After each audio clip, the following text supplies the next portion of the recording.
Hi, welcome back to another episode. I thought I'd talk about something different. I usually try to talk about something different. But I thought, given the time of the year that it is, which when I'm recording this, it's December, and with all of the supply chain chaos, the record high inflation, the uncertainty in the economy, I thought this year would be a perfect time to talk about celebrating Christmas in the manner of Ebenezer Scrooge. Now, I haven't talked a lot about Scrooge on the podcast. I don't think I ever have. And yet, um, the Christmas Carol really formed some of the basis, some of the foundation of the work that I've done in financial therapy and that I'm doing today in financial therapy. In fact, the first study in psychology around disordered money issues and whether there was any type of a treatment that could help with permanent behavioral change was done using A Christmas Carol as the treatment outline. And basically, the Christmas Carol is this. We have a man that was in pre-contemplation, if we use Prochaska's change theories of stages of change in Changing for Good. He was in pre-contemplation. He didn't know he had a problem. He didn't know how he was showing up. I mean, he was completely oblivious, which the term we often use for that, the lay term, is denial. There was an intervention that happened, which is usually the case when we come face to face with something that we didn't know was a problem. And in this case, it was his old partner, Marley. And the ghost of Marley came and basically told him he needed to change or things weren't going to end well for him. So he became willing. He was in contemplation at that point in time. And the formula that was given to him was, you'll be visited by three spirits. I don't think he laid them out to Scrooge who they would be, but we know, since we've read the end of the book, that the first one was the ghost of Christmas past. And this is where Scrooge went into his past. And if you're familiar with experiential therapy or psychodrama, this is a perfect metaphor for that, because he was showing scenes of his past, which were a lot of unfinished business, trauma that was still retained, difficult emotions that had not been worked through or processed. And in these various scenes, there was one where he cried, one where he trembled with fear, another where he laughed. I mean, he experienced the whole range of emotions in working through this unfinished business.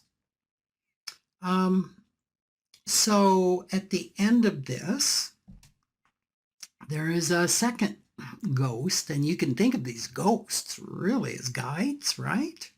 Maybe in the modern day vernacular therapists.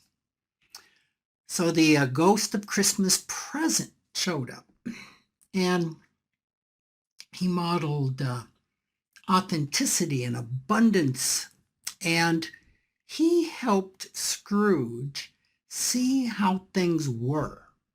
He helped Scrooge see reality. And this was a really important second step because so many of us in our paths of recovery or our paths to emotional and financial health try to start with the present. And starting with the present often doesn't work because that's where we start. And when we're not successful, we get kind of stuck there.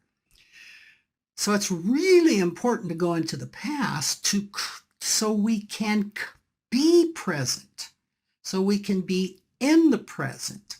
So being present means objectivity. It's being able to see what is. It's being able to be factual and not interpret what we see. So Scrooge sees how people are thinking of him. He sees how life really is for his employee Cratchit and Tiny Tim. He really is able to be present and see what he could not see until he removed all of the emotional baggage from the past. So at the end of this, the next ghost that showed up was the ghost of Christmas future. And this is the only ghost that didn't talk, just pointed. And he pointed him to what would be in his life if he continued down the path that he was continuing down. And it wasn't a pretty picture to Scrooge. It was actually terribly frightening. But it provided motivation that once he'd been into the past, he'd cleared that up. He was able to objectively see how he was showing up today. And then he saw the future that he had been creating and what was possible to create. In financial therapy and financial planning, I call doing the work of the past actually more traditional financial planning, or not the past, sorry. The past financial therapy, the present traditional financial planning, and the future financial coaching or financial life planning. So Scrooge awakens thinking that this had taken 3 days to accomplish, and all of the work had been done in one night. And he awakes to the fact that it is Christmas Day. And things were quite different for him then. So going back to what I suggested, that maybe we celebrate Christmas in the manner of Ebenezer Scrooge. Most people, when they hear Scrooge, they think of the Scrooge before his transformation. And A Christmas Carol is a story of transformation. I can't remember this fellow's name. He was the Reverend of Harvard University and taught there for many years. He recently passed away. And he spoke to a group of us planners, I'm guessing 13-ish years ago.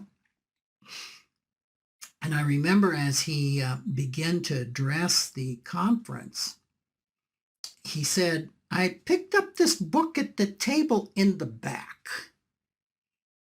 It's called The Financial Wisdom of Ebenezer Scrooge. Is the author of this book here? And everybody started pointing to me. And I'm like, uh-oh. He says, I preach on this fable every Easter because this is a story of transformation. So we think of Scrooge as the untransformed Scrooge, right? If you're called a Scrooge, if your first thought is not, this is a compliment, because he was skinflint, he was tight, he was crabby, he was mean, he ate gruel, which was the poorest of the poor ate. He didn't eat his house well enough. He lived in poverty, really. Was not a pleasant person. And that's the Scrooge we have etched into our mind. We could look at this and say, maybe I can identify with the Scrooge at the end of the transformation. And that's the Scrooge that I really want to focus on. With the way that things are in our economy right now, being the Scrooge at the beginning of the book may not be a terrible thing to do because he really clamped down on spending. But I'm talking about maybe looking at it in a little bit different way. So let's take a look at what was it like when he woke up on that first day of his new life to discover it was still Christmas morning. And these were some of the things he did. First he threw open the window and he saw a young boy there. And he asked the boy if he would run and buy the largest prized turkey from the butcher. Now, interesting that butchers were open on Christmas Day, but they were in the story. And gave him a generous tip. Now, already this is way outside of his normal way he showed up. Because the first thing he did was to think about others. Specifically, his employee, Bob Cratchit, and his son, Tiny Tim. So we find this heart that's full of generosity and wanting to do something for others. Second thing that he did was to take a walk into the streets, and he started greeting people that he met and shocking them to death. who is this guy? A complete change in his demeanor. And I don't know if you've ever experienced this. I'm not naturally like this, where I'll strike up conversations with people or go out of my way to be friendly to strangers. But I do know on occasion that I do that. It's quite I want to say a nice feeling. The feeling is one of connection, right? And so often in my life, I tell myself I don't have time for connection. When I'm running into a grocery store, it's not a leisurely experience. I'm usually on a timetable and I've got to get out of there, and the last thing I want to do is stop and talk. Probably the number one thing I really need to do is stop and talk.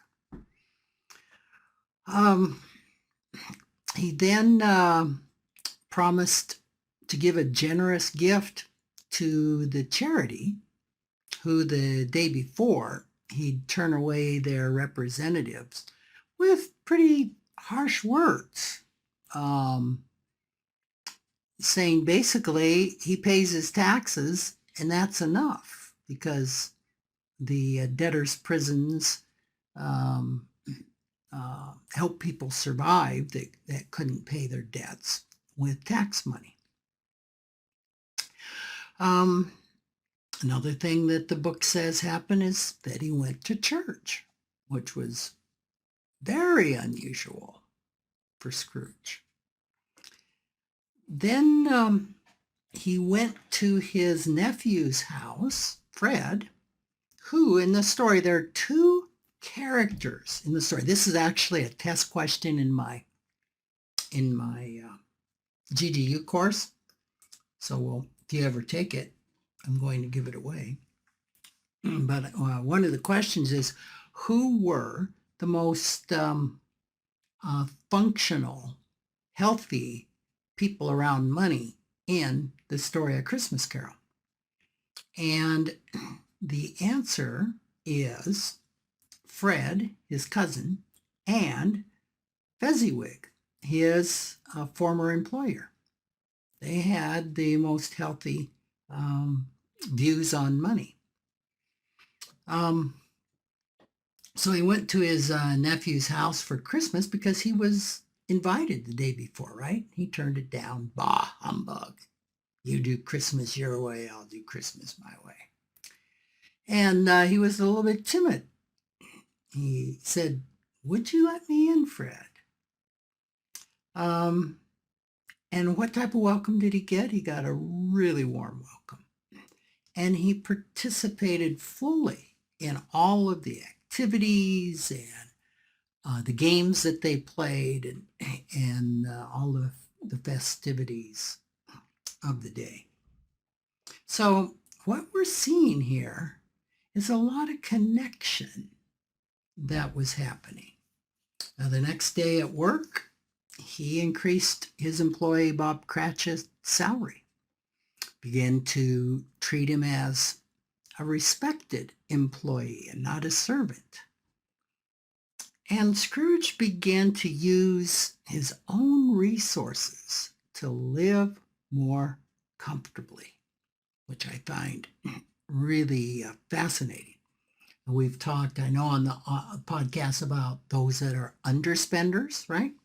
Underspending is a hurtful financial behavior, and it's hurtful when we underspend to the point that we ignore our health needs and we ignore our safety needs. And that's exactly the type of underspender that Scrooge was. So he began to live more comfortably. And he became what the story says, a second father to Tiny Tim. So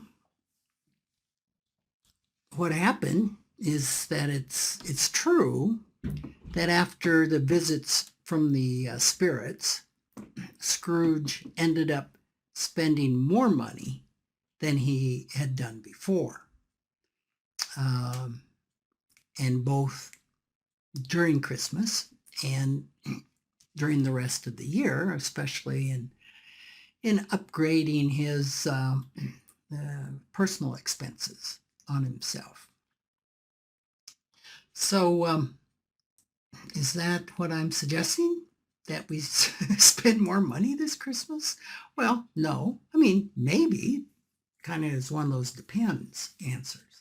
Scrooge was spending money that, as a successful man of business, he could afford to spend. But nowhere in A Christmas Carol does it say that Scrooge then went into debt to buy Tiny Tim, the latest video game, or get the Cratchits a big screen TV or trappings of life that he couldn't afford. It doesn't say that Scrooge started spending like crazy on his credit card that he couldn't pay off in a month to upgrade his flat or upgrade his clothing or to do anything like that. Now, of course, they didn't have credit cards in 1843, but I think you get the point, is that Scrooge had the money and he spent within his means. But again, the number one takeaway that I see in this particular story is the transformation that he went through in adding some important elements to himself. Being charitable, thinking of others, spirituality, and connection with family and friends. He mended his relationship with his nephew. He became a friend and a mentor to Bob Cratchit. And he became a friend to Tiny Tim, which is a really interesting story. Much in a lot of the research that we did, Cratchit comes off as kind of, I don't know if the hero, but he's the good guy, right, of the Christmas Carol, and Scrooge is the bad guy. And when we look at both of them in isolation, we see that they both had a tortured relationship with money. We found as many money scripts for Scrooge, which if I remember right was 39, as for Cratchit. And one of the things that was interesting about Cratchit is it surmised that his son had a curable disease. And that rather than spend the money on getting him the medicine that he needed to cure this disease, he spent the equivalent, and I believe it's 1 month's salary. I think it was 1 month's salary on the Christmas dinner for his family. Now, just think about that. The average person probably earns $4,000 or $5,000 a month. Imagine spending $4,000 or $5,000 on Christmas dinner. I mean, what? But that's the equivalent of what Cratchit did. And so we can't conclude from this that Cratchit was a great money manager, right? He probably had that money. We don't know. Maybe he was able to get credit from the butcher. We don't know. But that was some seemingly irrational spending, especially when your son could use medicine that would have helped him out a lot. So that's just a little tidbit about Cratchit. So Cratchit had his money scripts, right? Just as many as Scrooge. And that's why we say the two that were the most healthy were Fezziwig and Fred. So I think that puts the Christmas Carol into a frame, and it lets us know that once again our money is to support our quest for meaning. Scrooge had plenty of money, but what was it that came out of this? He didn't go out and buy the finest golden carriage. It doesn't look like he did any extravagant spending on himself. He upgraded himself to a comfortable lifestyle. You could say one that looked after his health and looked after his safety. But what was important? Giving to others, spirituality, connection with others. And that's what his money supported. So that's why Dickens ends the book saying he became, speaking of Scrooge, he became as good a friend, as good a master, which would be an employer, as good of a man as the good old city knew. Now, that is quite an epitaph, right? I mean, when I think of it, I can feel some emotions within me, because to be called that would just kind of sum it up, wouldn't it? To be a good friend, to be a good employer, to be a good man or woman, that just kind of resonates. So I think the bottom line of all this is that it's important for us to remember that observing the Christmas season just doesn't necessarily have a lot to do with how much we spend on gifts. And as I said, and depending upon your own financial circumstances, this might well be a good year to practice the thrift, the frugality that Scrooge abused, quite frankly. But even with that, we can celebrate in the manner of the transformed Scrooge by giving what we can to others, by opening our hearts and our lives to others, by sharing some vulnerabilities, and by spending time with those that we care about the most. So I am hoping for you and your family that you find this Christmas season meaningful, and that your money can support the celebration, the joy of doing what brings you nourishment. And this is a big time of obligation, oughts and shoulds, and maybe taking all those out and looking at them and saying, if you could wave a magic wand this Christmas, how would you celebrate? With who would you celebrate? What would feed your soul around this time of year? So, this is one of the last podcasts of the year, and I thank you for joining me. I thank you for all of your comments and support, and I look forward to being with you going into the new year.